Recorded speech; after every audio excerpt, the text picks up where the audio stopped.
Bismillahirrahmanirrahim. Alhamdulillahi rabbil alamin, wassalatu wassalamu ala asyrafil anbiya'i wal mursalin Sayyidina Muhammadin wa ala alihi wa sahbihi ajma'in. Qala rabbi shrah li sadri wa yassir li amri wahlul 'uqdatam min lisani yafqahu qawli. Subhanaka la ilma lana illa ma 'allamtana innaka antal alimul hakim. Wala haula wala quwwata illa billahil aliyyil azim. Nawaitu ta'lu wa ta'lim wa tazakkura wa tazkira wa nafa'a wal intifa' wal ifadah wal istifadah wal hasa 'ala tamassuki bi kitabillah wa sunnati rasulih wa du'a ila al-huda wa dalalata 'ala al-khair ibtigha'a wajhillah wa qurbihi wa sawabihi subhanahu wa ta'ala. Allahumma inni as'aluka ilman ladunni wa mashraba safihani ya wahabu ya ghani. Qala al-muallif rahimahullahu ta'ala wa nafa'ana bihi wa bi ulumihi fid dharain amin. Rabbi yassir wa la tu'assir wa tammim bil khair wa la haula wa la quwwata illa billahil aliyyil azim. Amma ba'du, assalamualaikum warahmatullahi wabarakatuh. Berkata Allamah Mufassir Al-Muhaddis Rabbani Abdullah Sirajuddin Al-Husaini dalam kitab dia Sayyiduna Muhammad Rasulullah sallallahu alaihi wasallam, Syama'ilul Hamidah wa Khisaluhul Majidah, sehinggalah perkataan dia Al-Hadis Usadis wa Salasun. Tuh, hadis yang ke-36. Khutbatun Nabi sallallahu alaihi wasallam yuhazziru fiha min tarkis salati alaihi sallallahu alaihi wasallam hina yuzkar wa min taksiri fi syahri Ramadan wa min taksiri ma'al walidaini umuman wa khususan indal kibar. Hadis yang ke-36, khutbah Nabi yang memberi ancaman di dalam khutbah itu mengenai tidak berselawat ketika disebut nama Nabi. Apabila disebut nama Nabi ada orang tidak berselawat, maka Nabi marah. Ada ancaman dia. Dan begitu jugalah cuai ketika bulan Ramadan. Masuknya bulan Ramadan lebih kurang dengan bulan lain. Nabi marah juga. Begitu juga cuai kita mengenai kedua ibu bapa secara umum dan ketika dia tua secara khususnya. Ni khutbah Nabi kecek mengenai tajuk lagu ni. Jadi sebelum masuk kepada tajuk khutbah ni, ana nak setuh sikit mengenai bulan Rejab ni. Ada satu peristiwa berlaku kepada Nabi pada bulan Rejab ni. Yang mana peristiwa tu orang tahu berlaku. Peristiwa Isra' dan Mi'raj. Jadi nak perhabis malam ni Isra' Mi'raj tak ada. Tetapi kita perhabis minggu depan. Ni episod pertama, minggu depan episod kedua. Kerana Isra' so, Mi'raj so. Maka dalam kehidupan Nabi, selepas daripada Nabi dilantik menjadi Nabi ketika usia 40 tahun, maka berlakulah pada satu malam satu benda yang sangat indah bagi Nabi. Nisbah dalam kehidupan Nabi malam ni lah yang paling indahnya. Kerana paling bermakna, kerana dia boleh bertemu dengan Tuhan dia. Nisbah kepada Nabi, malam yang paling indahnya dia tidak akan lupa selama-lamanya, iaitu pertemuan dia dengan Allah dan menerima ibadat sembahyang secara yaqazah. Jalan. Orang lain boleh tengok Tuhan, boleh, tetapi selepas daripada mati di dalam syurga. Khususiat khas untuk Nabi Muhammad, yang mana Nabi lain pun tak boleh tengok Nabi, tengok Tuhan secara yaqazah dengan mata lendan ni. Hak ni khususiat untuk Nabi Muhammad seorang saja. Orang lain tak ada. Kalau bermimpi tak apa, secara yaqazah jaga hanya berlaku kepada Nabi Muhammad saja. Maka apabila berlaku satu benda yang sangat indah kepada Nabi, tu nisbah kepada Nabi. Manakala nisbah kepada umat Nabi Muhammad pula, malam yang paling indah adalah malam kelahiran Nabi dia. Nabi dia lahir atas muka dunia, hak tu paling indah bagi umat Nabi Muhammad, kerana lahirlah punca hidayah dia. Punca petunjuk pada dia. Kalau Nabi Muhammad tidak lahir, maka tak ada istilah masjid, tak ada surah, tak ada akidah, tak ada semayang, tak ada puasa, tak ada makrifat, tak ada, habis semua. Kecuali berlakunya hari kelahiran Nabi. Maka hari kelahiran Nabi Rabiul Awwal. Bulan ni bulan Rejab kita kecek mengenai Isra' dan Mi'raj. Ni malam yang begitu indah bagi Nabi kita. Pengalaman dalam hidup dia tak ada boleh lupa. Macam-macam dia tengok. Hak benda dia beritahu, hak benda dia tidak beritahu, perjalanan situ, perjalanan sini, perjalanan yang sangat indah. Maka peristiwa Isra' dan Mi'raj ini berlakunya pada 27 Rejab. 20 deh. Betul? 27 Rejab. Kau silap nah. 27 Rejab. Berlakunya pada 27 Rejab. Ceritanya berlaku disebut di dalam Sahih Bukhari kata Rasulullah duk tengah tidur. Rasulullah duk tengah tidur, hari-hari lah kita kata tak tidur sangat, nak jenera. Berlakunya ada riwayat kata di rumah Sayyidina Aisyah. Ada kata berlakunya di rumah sepupu Rasulullah, Ummu Hani. Rumah dia jauh sikit daripada Kaabah, luar daripada masjid. Tiba-tiba Rasulullah tengah tidur, tiba-tiba terbelah rumah dia. Rumah besar-besar tu terbelah rumah dia. Kita jangan duk tanyalah, terbelah lagu mana? Jibril bahag gaji cesok kau gapo dia. Ingat, sebelum kita dengar cerita Isra' Mi'raj, kita kena tahu. Cerita ini adalah cerita mukjizat. Antara mukjizat Nabi yang tiada leh orang engkar, itu peristiwa Isra' dan Mi'raj. Sabit dengan ayat Quran kata surah Al-Isra', subhanallazi asra bi 'abdihi. Maha suci Tuhan yang telah memperjalankan Nabi Muhammad daripada Masjidil Haram kepada Masjidil Aqsa. Maka siapa dia engkar peristiwa Isra' ni jadi kafir. Manakala mukjizat-mukjizat lain kalau kita tak percaya boleh kira lagi. Tetapi peristiwa Isra' Mi'raj ni mukjizat yang mesti kita beriman kerana sabit dengan ayat Al-Quran. Kalau kita engkar bererti kita engkar ayat Al-Quran. Tak percaya ayat Quran, nak percaya apa dia, habis cerita dah lah kita. Allah Ta'ala sebut dalam Al-Quran sendiri tak percaya, habis cerita apa faedah iman dengan Allah kalau kita tak percaya kata-kata dia. Apa faedah kita beriman dengan amal kita kalau tak percaya mengenai apa yang ada dalam Al-Quran. Apabila lagu tu Rasulullah dok tengah tidur, tiba-tiba terbelah rumah dia. Maka turunlah Jibril dengan berapa orang malaikat ambil Rasulullah, pergi letak di dekat dengan Kaabah. Oh, pelik cerita ni. Memang cerita mukjizat kan, cerita pelik lah. Kalau cerita biasa naik motosikal naik laju 300 tu bukan cerita mukjizat. Cerita mukjizat ni mula-mula dia pelik dah. Sebab itulah cerita peristiwa Isra' Mi'raj ni menjadi ujian kepada orang Islam pada zaman tu.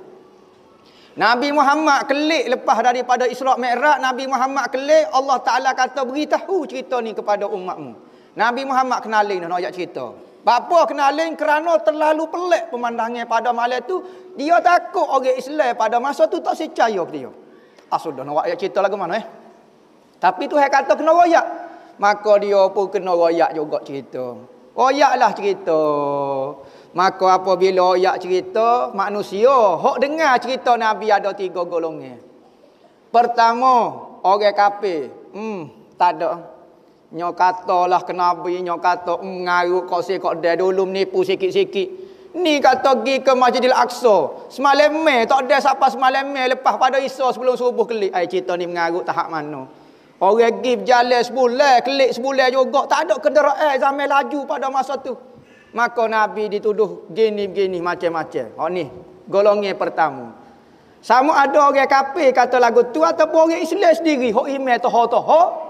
Nyo kata ko Nabi Muhammad, Nabi mengarut dah Ambo percaya ingat hari tu nampak dah nak nipu. Nampak jelas dah hari ni nipu kohong mak rupa kakak ni kata. Jadilah kafir orang Islam benar-benar. Kerana tu Nabi uji, tengok. Percaya kau doa aku. Allah Ta'ala kadang-kadang dia uji orang mukmin. Nak tahu betul kau tak percaya ke Nabi, sungguh-sungguh percaya ke aku. Maka dia tapih. Ada orang saya mukmin. Tapi apabila berlaku ujian, tapi saya tak lepas dia. Antara tapi saya yang pertama, Nabi Muhammad dia banyak tapih. Orang Islam ni. Tinggi perang, tengok hak mana berani. Kalau hak nakut pengecut, tahu hak siapa dia imej setara mana. Antara tapisir berlakunya ketika malam Isra' Mi'raj. Maka ada orang mukmin jadi kafir semata-mata dengar cerita Isra'.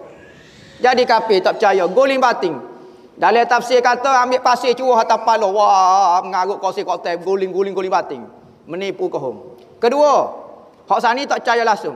Kedua, berimeh penuh seperti Sayyidina Abu Bakar. Nabi Muhammad kata lagu tu. Percaya. Hangpa percaya? Tak masuk akal. Tak masuk akal apa? Munggo dia Nabi. Hak ni hak jenis kaki percaya sungguh. Sehingga ke ada orang nak mari royak ke cerita kepada Sayyidina Abu Bakar. Wahai Abu Bakar, mu tak dengar kau dok saimu hak nama Muhammad duduk buah pasar tu. Dengar apa dia? Munggo Sayyidina Abu Bakar ni dia tak duduk semacam dengan Rasulullah, munggo dia ada kerja juga. Maka orang nak pergi cocok Sayyidina Abu Bakar, nak uji email Sayyidina Abu Bakar. Dia kata apa-apanya? Allah, dia kata Muhammad cerita pelik pagi ni. Cerita apa dia? Dia kata dia pergi ke Palestin tak lepas Isa, sebelum Isanya kelik dah.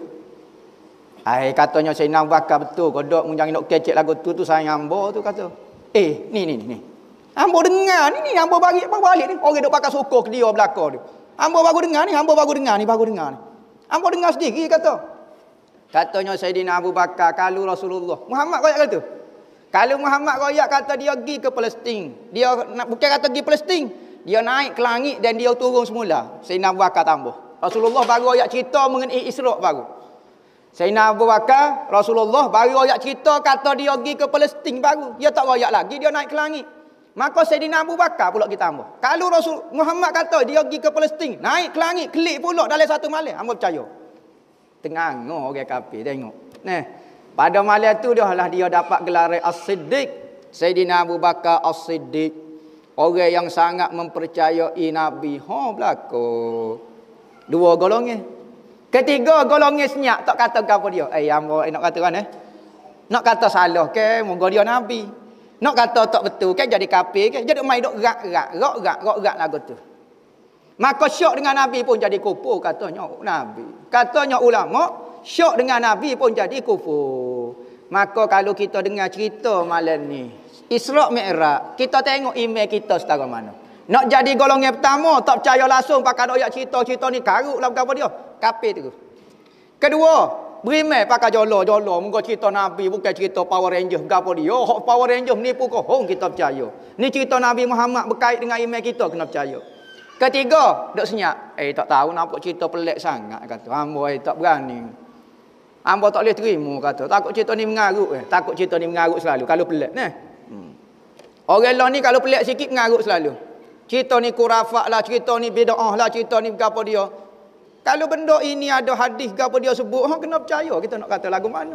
Nabi bukan kita. Tiga golongan manusia apabila mendengar cerita Isra' dan Mi'raj. Zaman Nabi berlaku tiga golongan. Zaman lain ni pun ada tiga golongan tu juga.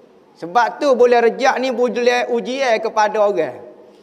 Ujian lagu mana? Betul kau tak dia percaya ke Nabi. Ada orang tak dengar langsung cerita Isra' Mi'raj. Karut banyak.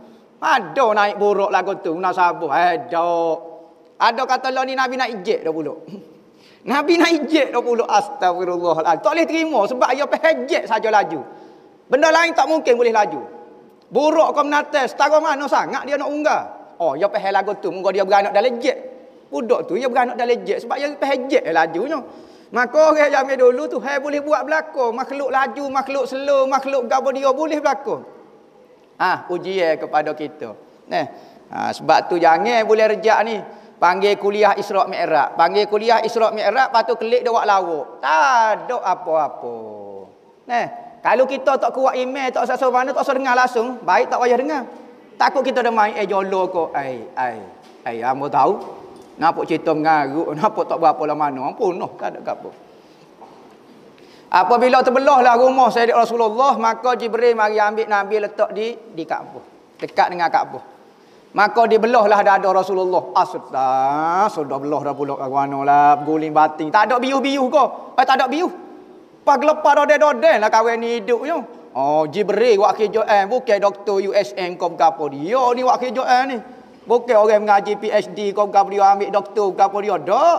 Ni Jibril belah. Jibril belah terbelah dada, maka waktu bi hati Rasulullah hidup-hidup. Wak kerja lagu ni selok. Waktu hidup-hidup belah pula hati Rasulullah, maka Jibril royak kepada satu malaikat. Ni dalam Bukhari ada sebut. Nah. Malaikat wak mari satu bekas daripada emas, bekas emas. Diisi dengan air Zamzam. Maka katanya Jibril, ambil air Zamzam. Sebab itulah katanya ulama, air yang paling mulia selepas daripada air yang keluar daripada tangan Nabi. Nabi ni pernah keluar air. Tu bi air kau ni. Mukjizat dia nah. Rasulullah pernah balik daripada perang tak ada makanan. Tiba-tiba tanya orang, ada air kodok kita ni lapar dah ni nak klik nak sampai Madinah lah ke mana? Katanya sahabat amat tak ada air, hok ni tak ada air. Sudah. Pas apa dia ada sipi air kodok? Awak mari air. Air adalah spiring. Spiring satu. Maka katanya Rasulullah awak mari air tu, maka Rasulullah pun celup. Celup Rasulullah tekan gitu rapak sekat ni, sekat tu lah. Maka tu bi air daripada jari-jari Rasulullah. Hok tu air paling mulia. Air yang kedua paling mulia adalah air Zamzam. Sebab apa? Ni. Kerana peristiwa belah dada Nabi, basuh guna air Zamzam. Sebab apa tak guna air lain? Kerana air paling mulia. Hak tu. Air Zamzam. Maka basuhlah hati Rasulullah, keluar ke habu setan macam-macam lah. Maka diisi ke iman. Satu bekas berisi iman. Lagu mana iman? Ilmu dan hikmah. Lagu mana jenis cahaya, jenis apa dia? Dalam hadis kata lagu tu. Ya tak royak lah betul jenis toko, kau benar jenis cecair, kau jenis gas, kau jenis nitrogen, kau apa dia. Hak penting, satu bekas ada iman, makrifat dan apa dia. Satu bekas cucu. Cucu dalam hati maka ditepek. Takut semula tak payah jahit. Dibubuh semula hati ke dalam dada Rasulullah, maka dilepek nekak semula. Nekak semula tak payah jahit, tak payah gapo. Apabila Rasulullah bangun, maka katanya Jibril sorang kepada sorang malaikat. Malaikat, ambil kenderaan perjalanan kita malam ni. Ambil satu kenderaan, kita nak jalan jauh hari ni. Bapa buat pergi jalan Nabi? Kerana pada setahun sebelum pada tu, Rasulullah peristiwa Isra' Mi'raj ni setahun lebih kurang sebelum daripada hijrah. Sebelum daripada peristiwa Isra' dan Mi'raj, tahun sebelumnya adalah tahun kesedihan. Kerana Rasulullah ditinggal oleh dua orang yang paling ia sayang. Pertama isteri dia Sayyidina Khadijah meninggal. Maka keduanya adalah pak saudara dia Abu Talib. Maka apabila meninggal dua orang ni, Rasulullah jadi sedih. Sedih lagu mana? Kerana sebelum ni dia ajar-ajaran, bawa berjuang, bawa agama Allah Ta'ala ni, dua orang ni duk sokong. Sayyidina Khadijah daripada jutawan ni, seluruh harta di Mekah milik dia ni, nyobui habis sehingga tak ada harta. Lepas tu kedua, Abu Talib ni kalau orang nak khianat dia, ayah ada. Pak saudara ada. Jadi orang malu mata kerana Abu Talib pada masa tu jadi raja Mekah. Sekalipun dia orang miskin tapi dia orang pengaruh. Maka orang nak khianat anak saudara, setara mana nak setuh? Kalau pak saudara ada lagi, siapa dia berani? Moga Abu Talib ni di mulut dia ni, kuasa dia ada di mulut dia. Dia orang lama, dia orang tua, orang buat rojok ke belakang. Maka orang jahat setara mana? Abu Jahal, Abu Lahab, khianat kau biral lagu tu, tak berani berdepan. Kalau berdepan, nak berlawan dengan hamba. Semua kabilah, hamba boleh kecek kira belakang. Dia nak gajah dengan hamba. Selok kau tu. Maka orang lain malu mata belakang semacam Abu Talib ada. Apabila meninggal Abu Talib dengan isteri dia, orang buat khianat sungguh-sungguh Rasulullah. Maka Rasulullah kata, Allah tak urutnya lah hamba. Dulu rasa ada juga orang bekat alik belakang. Lah ni hamba sore-sore ya rasa duk bawa agama ni, duk kolek-kolek ni, nak bergantung dengan siapa dia. Maka Allah Ta'ala bawa jalan Nabi. Royak kepada Nabi, wahai Nabi, mu jangan rasa mu sore. Banyak lagi tentera-tentera aku hodok alik belakangmu. Aku nak tunjuk atas langit gapo dia lagi hodok sokongmu. Malaikat berapa ratus orang, berapa triliun benda malaikat hodok sokongmu. Memanglah atas muka dunia ni merasa sedih sebab hilang dua orang ni, tapi aku nak bawa jalan. Ayat Quran kata linuriyahu min ayatina innahu huwas samiul basir. Tujuan perjalanan Isra' Mi'raj ini adalah nak memperlihatkan kepada Nabi Muhammad akan tanda-tanda kebesaran Allah Ta'ala. Sesungguhnya dialah yang maha mendengar lagi maha melihat. Maka Nabi Muhammad apabila malik Isra' Mi'raj rasa lega. Allah, hamba ingat hamba sore dah. Ambo tak nampak dah. Ambo ingat apabila meninggal dua orang hak besar pengaruh lagu tu dari sudut harta, dari sudut kuasa, ambo rasa tak erok dah. Maka apabila Allah Taala tengok perjalanan, tengok malaikat, tengok kerajaan dia, Allah, ambo rasa lega, rasa suka. Antara hikmahnya berlaku Isra' Mi'raj adalah nak menggembirakan hati Nabi. Allah Taala pun menghiburkan Nabi. Kita tak sihibur Nabi. Lagu mana cara nak hiburkan Nabi? Ikut kata-kata Nabi. Nabi suka selalu kita. Kita duk selawat kepada Nabi, kita duk puji Nabi. Pada masa orang duk beci belakang ke Nabi lah ni. Tak ada majlis-majlis duk kata ke Nabi, duk perendahkan Nabi, duk rasa Nabi ni biasalah ke apa dia. Tapi kita dalam orang, dalam keadaan lagu tu, kita buat juga majlis duduk puji Nabi. Nak suruh Nabi gembira, royak cerita Nabi, kelebihan Nabi. Maka tu hubungnya kita dengan Nabi. Allah Ta'ala pun gembirakan Nabi. Kita sebagai umat lebih-lebih lagi nak menggembirakan Nabi. Apabila lagu tu, marilah malaikat bawa seekor binatang daripada syurga, nama dia Buraq. Hak ni semua sebut dalam hadis. Tengoklah dalam Bukhari ada, dalam Muslim ada. Apabila lagu tu, marilah seekor binatang daripada syurga. Yang berkecil, saiz dia kecil sikit pada kuda, besar sikit pada keldai. Lebih kurang kuda padi ukuran dia. Binatang syurga tu macam-macam lah bentuk. Ada kata bentuk lagu ni, ada bentuk lagu ni. Maka naiklah Rasulullah atas belakang Buraq. Apabila nak naik, maka Buraq pun gelepar. Katanya Jibril, "Hei Buraq, bapa mu gelepar?" Katanya dia, siapa dia naik atas belakang ambo ni? Pandai-pandai naik atas belakang ambo. Moga binatang duduk dalam syurga, tak pernah temu manusia, tak pernah apa dia. Maka katanya Jibril, "Hei Buraq, mu kenal kodok siapa dia nak naik atas belakang mu malam ni?" Katanya Buraq, "Siapa dia?" "Mu tak tahu kodok hak ni lah nama Muhammad Nabi akhir zaman ni, mu tak tahu ke?" Maka apabila sebut nama Muhammad, Buraq senyap. Rasa segar, rasa malunya kurang adab dengan Nabi. Dalam hadis kata peluh Buraq. Malu segar. Allah, hamba tak reti bahasa. Padahal hak ni rupanya Muhammad hak bisa sekalinya. Hak ni nak naik atas belakang hamba. Allah, hak hamba duk rindu-rindu, duduk cita-cita semacam dalam syurga. Mudah-mudahan hamba lah yang terpilih supaya jadi kenderaan Nabi pada malam Isra' Mi'raj. Hamba sukalah dia. Maka naiklah Rasulullah. Jibril sebelah kanan, ada kata Mikail duduk sebelah kiri. Maka katanya Jibril, "Bismillah, kita berjalan malam ni." Popnya kata, Buraq ni bukan main gia 1, gia 2, gia 3, gia 16 macam trailer tu. Sekali dia cakur sejauh mata memandai. Dia cakur selalu. Kaki dia tu memanjang. Piup. Sejauh mata memandai. Kalau tepat lurus ni, mata kita boleh pergi berapa kilo? Berapa kilo mata kita boleh tengok? Sejauh mata memandai. Piup. Piupnya cakur. Laju lebih daripada roket kongkok. Nampak? Piup. Naik lagu tu. Maka ketiak kali naik tempat tinggi, kaki dia akan jadi pendek, kaki belakang jadi panjang.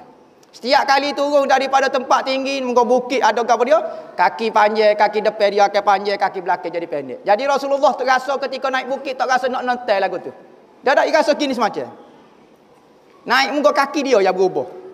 Maka apabila tengah-tengah jalan tu macam-macam lah Rasulullah tengok pemandangannya, macam-macam lah Allah Ta'ala tunjuk kepada Nabi Muhammad.